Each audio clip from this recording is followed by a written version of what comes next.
हमारी वीडियोस सिर्फ और सिर्फ लिखित मूल महाभारत पर आधारित होती हैं।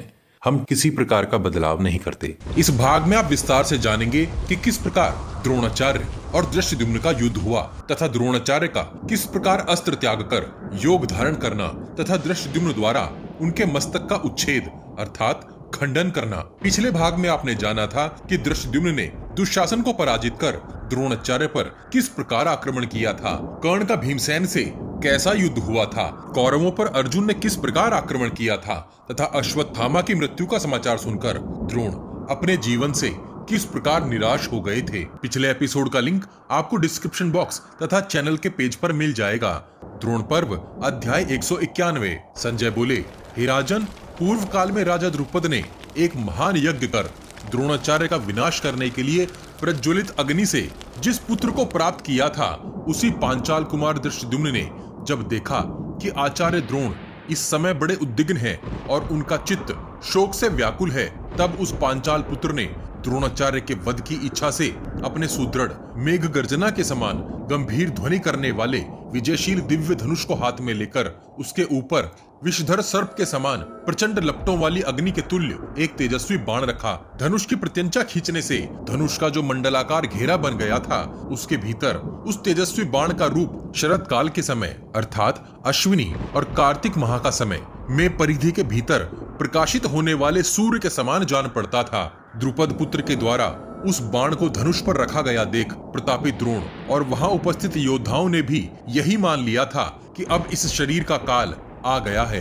हे राजन, तदनंतर आचार्य ने उस अस्त्र को रोकने का प्रयत्न किया, परंतु उन महात्मा के अंतःकरण में वे दिव्यास्त्र पूर्ववत अर्थात पहले की भांति प्रकट न हो सके। उन्हें निरंतर बाण चलाते 4 दिन और 1 रात का समय बीत चुका था, अर्थात वे 4 दिन और 1 रात के लिए सेनापति रहे थे। उस दिन के 15 भागों में से 3 ही भाग में उनके सारे बाण समाप्त हो गए थे। बाणों के समाप्त हो जाने और पुत्र शोक से पीड़ित हुए द्रोणाचार्य अपने दिव्यास्त्रों के प्रकट न होने से वहां आए महर्षियों की आज्ञा मानकर अब अस्त्र डाल देने को उद्यत हो गए थे।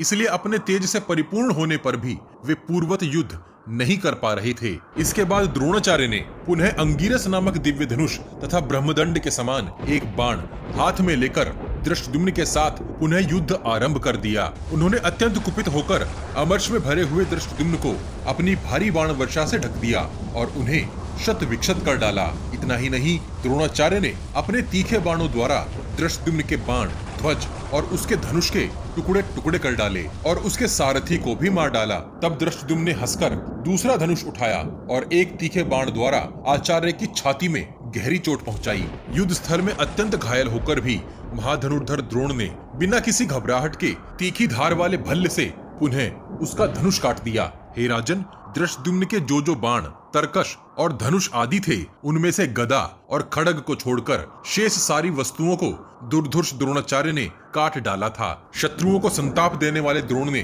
कुपित होकर क्रोध में भरे हुए धृष्टद्युम्न को 9 तीक्ष्ण बाणों द्वारा बींध डाला। तब अत्यंत आत्मबल से संपन्न भारती धृष्टद्युम्न ने अपने रथ के अश्वों को आचार्य के अश्वों से मिला दिया और उन पर ब्रह्मास्त्र चलाने को उद्यत दिखाई देने लगा।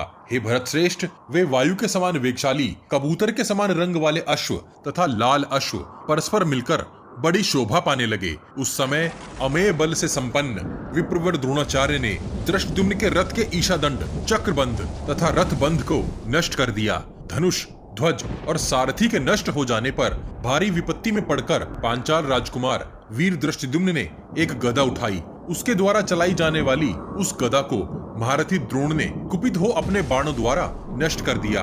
उस गदा को द्रोणाचार्य के बाणों से नष्ट हुई देखकर पुरुष सिंह धृष्टद्युम्न ने 100 चंद्राकार चिन्हों से युक्त चमकीली ढाल और चमचमाती हुई तलवार हाथ में ले ली। हे राजन, उस अवस्था में पांचाल राजकुमार ने यह निसंदेह ठीक ठीक मान लिया था कि अब आचार्य प्रवर महात्मा द्रोण के वध का समय आ पहुंचा है। उन्होंने रथ की बैठक में बैठे हुए द्रोण पर आक्रमण किया और दुष्कर कर्म करने की इच्छा से उस रणभूमि में आचार्य द्रोण की छाती में तलवार भोंक देने का विचार किया। वे रथ के जुए के ठीक बीच में द्रोणाचार्य के अश्वों के पिछले भागों पर पैर जमाकर खड़े हो गए। उनके इस दुष्कर कर्म की वहाँ उपस्थित सभी सैनिकों ने भूरी भूरी प्रशंसा की थी। उस अवस्था में द्रोणाचार्य को उसके ऊपर प्रहार करने का कोई अवसर नहीं दिखाई देता था। वहाँ अचानक ही यह एक अद्भुत सी बात हुई थी, जैसे किसी मांस के टुकड़े के लोभ से विचरते हुए बाज का बड़े वेग से आक्रमण होता है, उसी प्रकार वहाँ वह कर्म हुआ था। तब द्रोणाचार्य ने अपने लाल अश्वों को बचाते हुए रथ शक्ति का प्रहार करके कबूतर के समान रंग वाले उसके सभी अश्वों को मार डाला। हे राजन, दृष्टद्युम्न के वे अश्व मारे जाकर पृथ्वी पर गिर पड़े और द्रोण के लाल रंग वाले अश्व रथ के बंधन से मुक्त हो गए। विप्रवर द्रोण के द्वारा अपने अश्वों को इस प्रकार मारा गया देख योद्धाओं में श्रेष्ठ वह द्रुपद कुमार सहन न कर सका। हे राजन, रथहीन हो जाने पर खड्गधारियों में श्रेष्ठ दृष्टद्युम्न खड्ग हाथ में लेकर द्रोणाचार्य पर उसी प्रकार टूट पड़ा जैसे गरुड़ किसी सर्प पर झपटता है। हे राजन, वहाँ द्रोण के वध की इच्छा रखने वाले दृष्टद्युम्न का रूप पूर्व काल में हिरण्यकश्यपु के वध के लिए उद्यत नरसिंह रूपधारी भगवान विष्णु के समान प्रतीत होने लगा था। हे राजन, रण में विचरते हुए दृष्टद्युम्न ने उस समय तलवार के 21 प्रकार के विविध उत्तम हाथ दिखाए। उन्होंने ढाल और तलवार लेकर भ्रांत अर्थात तलवार को गोलाकार घुमाना, उद्भ्रांत अर्थात हाथ ऊंचा करके तलवार घुमाना, आविद्ध अपने शरीर के आसपास तलवार को गोलाकार घुमाना, आलुप्त अर्थात शत्रु को दबोचने के लिए आगे बढ़ना, प्रसूत अर्थात तलवार की नोक से शत्रु को छूना, स्रत अर्थात शत्रु को चकित कर उस पर प्रहार करना, परिव्रत अर्थात शत्रु के दाएं और बाएं घूमना, निवृत अर्थात पीछे को पैर करके घूमना, संपात अर्थात सामने से प्रहार करना, समुदीर्ण युद्ध में अपनी अधिकता दिखाना, भारत अर्थात अंग प्रत्यंग भागों में विचरना, कौशिक अर्थात विचित्र रूप से तलवार को घुमाना तथा सात्वत अर्थात छुपकर ढाल पर तलवार का प्रहार करना आदि 21 प्रकार की तलवार की युद्ध कलाओं को अपनी शिक्षा के अनुसार वहां दिखाया। ढाल और तलवार को लेकर विचरते हुए दृष्टद्युम्न के उन विचित्र पैतरों को देखकर रणभूमि में दर्शक की भांति खड़े हुए योद्धा और देवता आश्चर्यचकित हो उठे थे। तदनंतर उस युद्ध संकट के समय विप्रवर द्रोणाचार्य ने अनेकों अनेक बाणों से दृष्टद्युम्न की ढाल और तलवार काट गिराई। निकट से युद्ध करते समय उपयोग में आने वाले जो एक बित्ते के बराबर वैतस्तिक नामक बाण थे, वे समीप से भी युद्ध करने में कुशल द्रोणाचार्य के ही पास थे, दूसरे किसी के पास नहीं। हे भारत, कृपाचार्य, अर्जुन, अश्वत्थामा, वैकर्तन, कर्ण, प्रद्युम्न, सात्यकी और अभिमन्यु को छोड़कर और किसी के पास वैसे बाण नहीं थे। तत्पश्चात अपने उस पुत्र तुल्य शिष्य को मार डालने की इच्छा से आचार्य ने धनुष पर एक परम सुदृढ़ बाण रखा, परंतु उस बाण को शीनी प्रवर सात्विकी ने भावना कर्ण और आपके पुत्र के देखते देखते 10 तीखे बाणों से काट डाला और आचार्य के द्वारा प्राण संकट में पड़े हुए दृष्टद्युम्न को छुड़ा लिया। हे राजन, उस समय पराक्रमी सात्विकी द्रोण, कर्ण और कृपाचार्य के बीच में होकर भी रथ के विभिन्न मार्गों पर विचर रहे थे। उन्हें उस अवस्था में महात्मा श्री कृष्ण और अर्जुन ने देखा और साधु साधु कहकर सात्विकी की भूरी भूरी प्रशंसा की। वे युद्ध में अविचल भाव से डटे रहकर समस्त विरोधियों के दिव्यास्त्रों का निवारण कर रहे थे। तदनंतर श्री कृष्ण के साथ अर्जुन शत्रु सेना पर टूट पड़े। उस समय अर्जुन ने श्री कृष्ण से यह बात कही, हे केशव, देखिए यह मधुवंशी शिरोमणि सात्विकी आचार्य की रक्षा करने वाले मुख्य महारथियों के बीच में किस प्रकार युद्ध का खेल सा कर रहा है। शत्रु वीरों का संहार करने वाला सात्विकी इस अवस्था में मुझे बारंबार आनंद दे रहा है और नकुल, सहदेव, भीमसेन और राजा युधिष्ठिर को अत्यंत आनंदित कर रहा है। वृष्णि वंश का यश बढ़ाने वाला सात्विकी उत्तम शिक्षा से युक्त होने पर भी अभिमान शून्य हो भारतीयों के साथ क्रीड़ा करता हुआ रणभूमि में विचित्र रीति से विचर रहा है। इसलिए यहाँ उपस्थित सिद्धगण और समस्त सैनिक आश्चर्यचकित हो सम्रांगण में परास्त न होने वाले सात्विकी की ओर देखकर साधु साधु कहते हुए उसका अभिनंदन कर रहे हैं और दोनों दलों के समस्त योद्धाओं ने इसके विरोचित अर्थात वीरतापूर्ण कर्मों से प्रभावित हो इसकी बड़ी प्रशंसा की है। द्रोण पर्व अध्याय 192। संजय बोले, हे राजन, सात्विकी का वह कर्म देखकर दुर्योधन आदि कौरव योद्धा कुपित हो उठे और उन्होंने अनायास ही शीनी पौत्र को सब ओर से घेर लिया। हे राजन, सम्रांगण में कृपाचार्य, कर्ण और आपके अन्य पुत्र तुरंत ही सात्विकी के पास पहुंचकर उन्हें पैने बाणों से घायल करने लगे। तब राजा युधिष्ठिर, पांडु कुमार नकुल सहदेव तथा बलवान भीमसेन ने सात्विकी की रक्षा के लिए उन्हें अपने बीच में कर लिया। कर्ण, महारथी कृपाचार्य और दुर्योधन आदि ने बाणों की वर्षा करके चारों ओर से सात्विकी को अवरुद्ध कर दिया था। हे राजन, उन महारथियों के साथ युद्ध करते हुए शीनिपौत्र सात्विकी ने सहसा आती हुई उस भयंकर बाण वर्षा को अपने अस्त्रों द्वारा रोक दिया। उन्होंने उस महासमर में विधि पूर्वक अपने उत्तम दिव्यास्त्रों का प्रयोग करके उन महामनस्वी वीरों द्वारा छोड़े हुए दिव्य अस्त्रों का निवारण कर डाला। वह भयंकर संघर्ष छिड़ जाने पर उस युद्ध स्थल में क्रूरता का तांडव होने लगा। जैसे प्रलय काल में क्रोध में भरे हुए रुद्रदेव के द्वारा प्राणियों का संहार होते समय निर्दयता का दृश्य उपस्थित हुआ था, वैसा ही दृश्य वहां उपस्थित होने लगा था। हे राजन, इस तरह कटकर गिरे हुए हाथों, मस्तकों, धनुषों, छत्रों के ढेर दिखाई देते थे। टूटे पहिए वाले रथों, गिराए हुए विशाल ध्वजों और मारे गए शूरवीर योद्धाओं से वहां की भूमि आच्छादित हो गई थी। बाणों के आघात से कटे हुए योद्धा उस महासमर में अनेक प्रकार की चेष्टाएं करते और छटपटाते दिखाई देते थे। देवासुर संग्राम के समान जब वह घोर युद्ध चल रहा था, उस समय धर्मराज युधिष्ठिर ने अपने पक्ष के क्षत्रिय योद्धाओं से इस प्रकार कहा, हे महारथियों, तुम सब लोग पूर्णतः सावधान होकर द्रोणाचार्य पर धावा करो। ये वीर द्रुपद कुमार धृष्टद्युम्न द्रोणाचार्य के साथ जूझ रहा है और उनके विनाश के लिए यथाशक्ति चेष्टा कर रहा है। आज महासमर में इस पांचाल कुमार का जैसा रूप दिखाई देता है, उससे ज्ञात होता है कि रणभूमि में कुपित हुए धृष्टद्युम्न सब प्रकार से द्रोणाचार्य का वध कर देना चाहता है। इसलिए तुम सब लोग एक साथ होकर कुंभ जन्मा द्रोणाचार्य के साथ युद्ध करो। युधिष्ठिर की यह आज्ञा पाकर वे महारथी द्रोणाचार्य को मार डालने की अभिलाषा से पूर्ण सावधान हो उन पर टूट पड़े। हे राजन, महारथी द्रोणाचार्य ने अपने मरने का निश्चय करके उन समस्त आक्रमणकारियों का बड़े वेग से सामना किया था। सत्य प्रतिज्ञ द्रोणाचार्य के आगे बढ़ते ही पृथ्वी कांपने लगी और वज्रपात की आवाज के साथ ही प्रचंड आंधी चलने लगी, जो सारी सेना को भयभीत कर रही थी। सूर्यमंडल से बड़ी भारी उल्का निकलकर दोनों सेनाओं को प्रकाशित करती हुई तथा महान भय की सूचना सी देती हुई पृथ्वी पर गिर पड़ी। हे राजन, द्रोणाचार्य के शस्त्र प्रज्वलित हो उठे, रथ से बड़ी भारी आवाज होने लगी और अश्व आंसू बहाने लगे। महारथी द्रोणाचार्य उस समय तेजहीन से हुए जा रहे थे। उनकी बाईं आंख और बाईं भुजा फड़कने लगी थी। वे युद्ध में अपने सामने धृष्टद्युम्न को देखकर मन ही मन उदास हो गए। साथ ही महर्षियों के ब्रह्मलोक में चलने के संबंध में कहे हुए वचनों का स्मरण करके उन्होंने उत्तम युद्ध के द्वारा अपने प्राणों को त्याग देने का विचार किया था। तदनंतर द्रुपद की सेनाओं द्वारा चारों ओर से घिरे हुए द्रोणाचार्य क्षत्रिय समूहों को दग्ध करते हुए रणभूमि में विचरने लगे। शत्रु मर्दन द्रोण ने 20,000 क्षत्रियों का संहार करके अपने तीखे बाणों द्वारा 1,000 गजराजों का संहार कर डाला था। फिर वे क्षत्रियों का विनाश करने के लिए ब्रह्मास्त्र का सहारा ले बड़ी सावधानी के साथ युद्ध भूमि में खड़े हो गए और धूम रहित प्रज्वलित अग्नि के समान प्रकाशित होने लगे। वहीं पांचाल राजकुमार धृष्टद्युम्न रथहीन हो गए थे। उनके सारे अस्त्र शस्त्र नष्ट हो चुके थे और वे बड़े भारी विषाद में डूब गए थे। तब भीमसेन दौड़ा दौड़ा आया और धृष्टद्युम्न को अपने रथ पर बैठाकर बाणों की वर्षा करता हुआ और द्रोणाचार्य की ओर देखते हुए धृष्टद्युम्न से इस प्रकार बोला, हे धृष्टद्युम्न, यहाँ तुम्हारे सिवा दूसरा कोई ऐसा पुरुष नहीं है जो आचार्य के साथ जूझने का साहस कर सके। अतः तुम पहले की तरह ही उनके वध के लिए ही शीघ्रता पूर्वक प्रयत्न करो।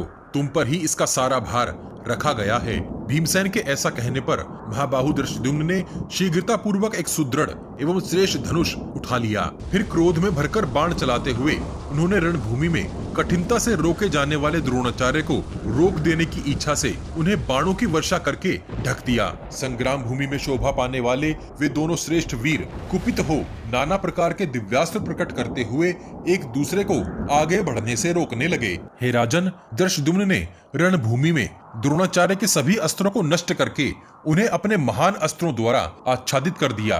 कभी विचलित न होने वाले पांचाल वीर ने संग्राम में द्रोणाचार्य की रक्षा करने वाले वसाती, शिवी, पहलिक और कौरव योद्धाओं का भी संहार कर डाला। हे राजन, अपने बाणों के समूह से संपूर्ण दिशाओं को सब ओर से आच्छादित करते हुए धृष्टद्युम्न सूर्य के समान प्रकाशित हो रहे थे। तदनंतर द्रोणाचार्य ने धृष्टद्युम्न का धनुष काटकर उन्हें अपने बाणों द्वारा घायल कर दिया और पुनः उनके मर्म स्थान में गहरी चोट पहुंचाई। इससे उन्हें बड़ी व्यथा हुई हे राजन, तब अपने क्रोध को दृढ़ता पूर्वक बनाए रखने वाले भीमसेन द्रोणाचार्य के समीप जाकर उनसे धीरे धीरे इस प्रकार बोले, हे आचार्य, यदि शिक्षित ब्राह्मण भले ही अपने कर्मों से असंतुष्ट हो किंतु फिर भी धर्म का आश्रय ले युद्ध न करे तो क्षत्रियों का यह संहार न होता। सकल प्राणियों की हिंसा न करना ही सबसे श्रेष्ठ धर्म माना गया है। ब्राह्मण उस अहिंसा धर्म के मूल में निवास करते हैं और आप तो उन ब्राह्मणों में से भी सबसे उत्तम ब्रह्मवेत्ता हैं। आप अपने एक पुत्र और स्त्री की जीविका के लिए यहाँ विपरीत कर्म का आश्रय ले इस पाप विद्या के द्वारा बहुसंख्यक क्षत्रियों का वध करके भला लज्जित कैसे नहीं हो पा रहे हैं? जिसके लिए आपने शस्त्र उठाया और जिसके जीवन की अभिलाषा लेकर आप जी रहे हैं, वह तो आज पीछे समर भूमि में गिरकर चीर निद्रा में सो रहा है और आपको इसकी सूचना तक नहीं दी गई। धर्मराज युधिष्ठिर के उस कथन पर तो आपको संदेह या अविश्वास नहीं करना चाहिए। भीमसेन के ऐसा कहने पर धर्मात्मा द्रोणाचार्य वह धनुष फेंककर तथा अन्य सब अस्त्र शस्त्रों को भी त्याग देने की इच्छा से बड़े जोर से इस प्रकार बोले, हे कर्ण, हे महाधनुर्धर कृपाचार्य, हे दुर्योधन, अब तुम लोग स्वयं ही युद्ध में विजय पाने के लिए प्रयत्न करो। यही मैं तुमसे बारंबार कहता हूँ, इन पांडवों से तुम लोगों का कल्याण हो। अब मैं अस्त्र शस्त्रों का त्याग कर रहा हूँ। हे राजन, यह कहकर उन्होंने वहाँ अश्वत्थामा का नाम पुकारा। फिर सारे अस्त्र शस्त्रों को रणभूमि में फेंककर वे रथ के पिछले भाग में जा बैठे। तदनंतर उन्होंने संपूर्ण भूतों को अभय दान दे समाधि लगा ली। उन पर प्रहार करने का वह अच्छा अवसर हाथ लगा जान प्रतापी धृष्टद्युम्न बाण सहित अपने भयंकर धनुष को रथ पर ही रखकर तलवार हाथ में ले उस रथ से उछलकर सहसा द्रोणाचार्य के पास जा पहुंचा। उस अवस्था में द्रोणाचार्य को धृष्टद्युम्न के अधीन हुआ देख मनुष्य तथा अन्य प्राणी भी हाहाकार कर उठे। वहां सबने भारी हाहाकार मचाया और कहने लगे, अहो धिक्कार है।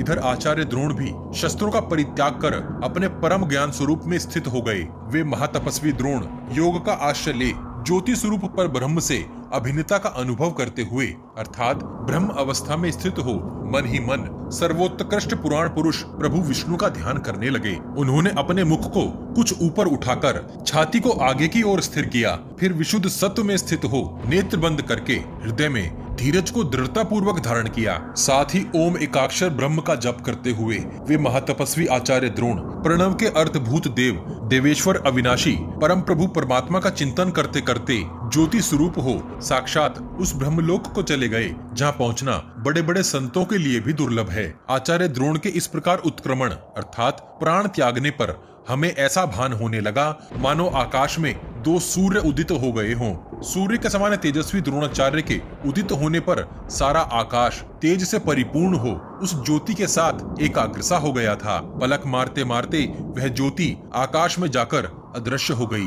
द्रोणाचार्य के ब्रह्मलोक चले जाने और धृष्टद्युम्न के अपमान से मोहित हो जाने पर हर्षोल्लास से भरे हुए देवताओं का कोलाहल सुनाई देने लगा। हे राजन, उस समय मैं कुंती पुत्र अर्जुन, शरदवान पुत्र कृपाचार्य, वृष्णि वंशी श्री कृष्ण तथा धर्मराज पांडुनंदन युधिष्ठिर, इन 5 मनुष्यों ने ही योग युक्त महात्मा द्रोण को परम धाम की ओर जाते देखा था। हे राजन, अन्य सब लोगों ने उधर्व गति को जाते हुए बुद्धिमान द्रोणाचार्य की महिमा का साक्षात्कार नहीं किया। ब्रह्मलोक महान, दिव्य, उत्कृष्ट तथा परम गति स्वरूप है। शत्रुदमन आचार्य द्रोण योग का आश्रय लेकर श्रेष्ठ महर्षियों के साथ उसी ब्रह्मलोक को प्राप्त हुए थे। अज्ञानी मनुष्यों ने उन्हें वहां जाते समय नहीं देखा था। उनका सारा शरीर बाण समूह से शतविक्षत हो गया था। उससे रक्त की धारा बह रही थी। उस दशा में धृष्टद्युम्न ने उनके शरीर का स्पर्श किया। उस समय सारे प्राणी उन्हें धिक्कार रहे थे। देहधारी द्रोण के शरीर से प्राण निकल गए थे, अतः वे कुछ भी बोल नहीं रहे थे। इस अवस्था में उनके मस्तक का बाल पकड़कर धृष्टद्युम्न ने तलवार से उनके मस्तक को धड़ से काट लिया। इस प्रकार द्रोणाचार्य को मार गिराने पर धृष्टद्युम्न को महान हर्ष हुआ और वे रणभूमि में तलवार घुमाते हुए जोर जोर से सिंहनाद करने लगे। हे राजन, आचार्य के शरीर का रंग सांवला था। उनकी अवस्था 85 वर्ष की हो चुकी थी और उनके ऊपर से लेकर कान तक के बाल सफेद हो गए थे। तो भी आपके हित के लिए वे किसी 16 वर्ष की उम्र वाले तरुण के समान विचरते थे। यद्यपि उस समय महाबाहु कुंती कुमार अर्जुन ने बहुत कहा, ओ द्रुपद कुमार, तुम आचार्य को जीते जी पकड़ लो, उनका वध न करना। आपके सैनिक भी बारंबार कहते ही रह गए कि न मारो न मारो। अर्जुन तो दयावश बहुत जोर से चिल्लाते हुए धृष्टद्युम्न के पास आने लगे थे, परंतु उनके तथा अन्य सब राजाओं के पुकारते रहने पर भी धृष्टद्युम्न ने नरश्रेष्ठ द्रोण का वध कर ही डाला था। दुर्धर्ष द्रोणाचार्य का शरीर खून से लथपथ हो रथ से पृथ्वी पर गिर पड़ा। ऐसा लगा मानो लाल अंग कांति वाले सूर्य डूब गए हों। इस प्रकार सब सैनिकों ने द्रोणाचार्य का मारा जाना अपनी आंखों से देखा। हे राजन, धृष्टद्युम्न ने द्रोणाचार्य का वह मस्तक उठा लिया और उसे आपके पुत्रों के सामने फेंक दिया। हे राजन, द्रोणाचार्य के उस कटे हुए मस्तक को देखकर आपके सारे सैनिकों ने केवल भागने में ही अपना सारा उत्साह दिखाया और वे संपूर्ण दिशाओं में भाग गए। हे राजन, द्रोणाचार्य आकाश में पहुंचकर नक्षत्रों के पथ में प्रविष्ट हो गए थे। उस समय सत्यवती नंदन महर्षि व्यास जी के प्रसाद से मैंने भी द्रोणाचार्य की वह मृत्यु प्रत्यक्ष देखी थी। महातेजस्वी द्रोण जब आकाश को स्तब्ध करके ऊपर को जा रहे थे, उस समय हम लोगों ने उन्हें एक स्थान से दूसरे स्थान को जाती हुई धूम रहित अर्थात बिना धुएं के प्रज्वलित उल्का के समान देखा था। द्रोणाचार्य के मारे जाने पर कौरव युद्ध का उत्साह हो बैठे। फिर पांडवों और सरंजों ने उन पर बड़े वेग से आक्रमण कर दिया। इससे कौरव सेना में भगदड़ मच गई। युद्ध में आपके बहुत से योद्धा तीखे बाणों द्वारा मारे गए थे और बहुत से अधमरे हो रहे थे। द्रोणाचार्य के मारे जाने पर वे सभी निष्प्राण से हो गए थे। हे राजन, हमारे पक्ष के राजाओं ने द्रोणाचार्य के शरीर को बहुत खोजा, परंतु हजारों लाशों से भरे हुए उस युद्ध स्थल में वे उसे पा न सके। पांडव उस लोक में विजय और परलोक में महान यश पाकर धनुषों पर टंकार करने लगे, शंख बजाने और बारंबार सिंहनाद करने लगे। हे राजन, तदनंतर भीमसेन और द्रुपद कुमार धृष्टद्युम्न एक दूसरे को हृदय से लगाकर सेना के बीच में हर्ष के मारे नाचने लगे थे। उस समय भीमसेन ने धृष्टद्युम्न से कहा, हे द्रुपद नंदन, जब सूत पुत्र कर्ण और पापी दुर्योधन मारे जाएंगे, उस समय विजयी हुए तुमको मैं फिर से इस प्रकार अपनी छाती से लगाऊंगा। इतना कहकर अत्यंत हर्ष में भरे हुए पांडुनंदन भीमसेन अपनी भुजाओं पर ताल ठोककर पृथ्वी को कंपित सा करने लगे। उनके उस शब्द से भयभीत हो आपके सारे सैनिक युद्ध से भाग चले। हे राजन, पांडव विजय पाकर हर्ष से खिल उठे। संग्राम में जो शत्रुओं का भारी संहार हुआ था, उससे उन्हें परम सुख प्राप्त हुआ। द्रोण पर्व का 192वां अध्याय यही समाप्त होता है। अगले भाग में जानेंगे कि किस प्रकार अश्वत्थामा के पूछने पर कृपाचार्य ने उसे द्रोण वध का वृतांत सुनाया तथा अश्वत्थामा ने उसे सुनकर किस प्रकार की बातें कही। इस विशाल ग्रंथ महाभारत को शीघ्रता से समेटने के लिए हम ग्राफिक्स के साथ पॉडकास्ट का सहारा भी ले रहे हैं, ताकि आप तक कुछ जल्दी से महाभारत का सही रूप पहुंचाया जा सके। आपको हमारा प्रयास कैसा लग रहा है, कृपया कमेंट बॉक्स में कमेंट करके हमें जरूर बताइए। पिछले सभी भाग आपको हमारे चैनल के पेज पर और इस वीडियो के डिस्क्रिप्शन बॉक्स में भी मिल जाएंगे। हम हर सीरीज की एक प्लेलिस्ट भी बनाते हैं। उम्मीद है आप हमारी वीडियोस अपने उन दोस्तों को शेयर जरूर करते होंगे जो महाभारत का सही रूप समझना और जानना चाहते हैं। आपके हर शेयर से हमारा मनोबल बढ़ता है। अपने प्रियजनों तक यह ज्ञान पहुंचाने के लिए वॉच गॉड चैनल को सब्सक्राइब और शेयर करना मत भूलिए। सब्सक्राइब बटन के बगल में बनी छोटी सी घंटी भी बजा दीजिए। जय श्री कृष्ण, हर हर महादेव।